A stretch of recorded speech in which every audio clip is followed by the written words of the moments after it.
महाराष्ट्र के बारामती से इस समय की बड़ी खबर आ रही है, जहां पर एक बड़ा विमान हादसा हुआ है। विमान में महाराष्ट्र के डिप्टी सीएम अजीत पवार सवार थे। इस समय की बड़ी खबर, महाराष्ट्र के बारामती में विमान हादसा हुआ है। यह हादसा इतना भयंकर था जिसकी शुरुआती तस्वीरें आपको विचलित कर सकती हैं। वहां पर जो तस्वीरें आई हैं, वहां पर जो है धुआं धुआं उठते हुए दिखाई दे रहा है। एक बहुत बड़ा क्षेत्र जो है जल करके खाक हो गया है। इन तस्वीरों को देख करके आप इस बात का अंदाजा लगा सकते हैं कि यह विमान हादसा कितना जबरदस्त रहा होगा। हालांकि अजीत पवार की स्थिति इस समय क्या है, इसको लेकर के कोई औपचारिक जानकारी फिलहाल साझा नहीं की गई है। इस समय की बड़ी खबर, महाराष्ट्र के पुणे में पड़ने वाला बारामती क्षेत्र, जहां से अजीत पवार जो है आते भी है और वहां से इनका निर्वाचन क्षेत्र भी बारामती पड़ता है। बताया जा रहा है कि मुंबई से ये रवाना हुए थे और बारामती में इनका कोई कार्यक्रम था, वहां पर इनको शामिल होना था।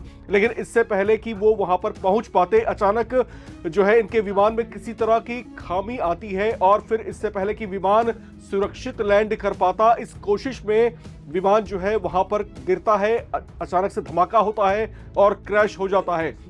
जो आसपास प्रत्यक्षदर्शी हैं, जिन्होंने इस पूरे घटनाक्रम को देखा, उनका इसको लेकर के यही कहना है कि अचानक उन्होंने देखा कि एक लड़खड़ाता हुआ प्लेन जो है उतरने की कोशिश में जो है कोशिश करता है और फिर इससे पहले कि लैंड कर पाता, एक जोरदार धमाके की आवाज आती है और फिर वहां पर जो है आग की ऊंची ऊंची लपटें उठने लगती हैं। और जो खबर आती है ये बेहद चौंकाने वाली, महाराष्ट्र के डिप्टी सीएम अजीत पवार इसी प्लेन में सवार थे।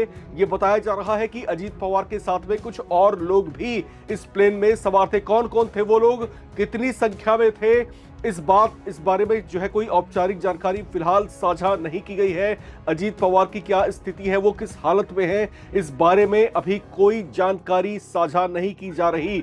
फिलहाल जो तस्वीरें आप यहां पर देख रहे हैं, ये बेहद चौंकाने वाली तस्वीरें हैं और जो स्थितियां यहां पर देख पा रहे होंगे आप, किस तरीके से जो है काला धुएं का गुबार उठ रहा है और एक बड़ा क्षेत्र जो है जल करके पूरी तरीके से जो है खाक हो चुका है। तो ऐसी स्थिति में क्या अजीत पवार बच पाए होंगे, इस पर जो है संशय के बादल लगातार जो है लोगों के कमेंट्स इसको लेकर के आ रहे हैं।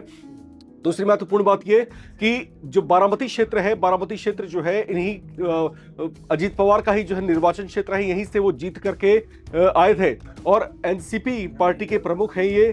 और महाराष्ट्र विधानसभा चुनाव से पहले इन्होंने अपने चाचा से जो है बगावत की थी। इसके बाद जो है ये महायुति गठबंधन में शामिल हुए थे, जिसके बाद इनको प्रदेश का डिप्टी सीएम जो है बनाया गया था।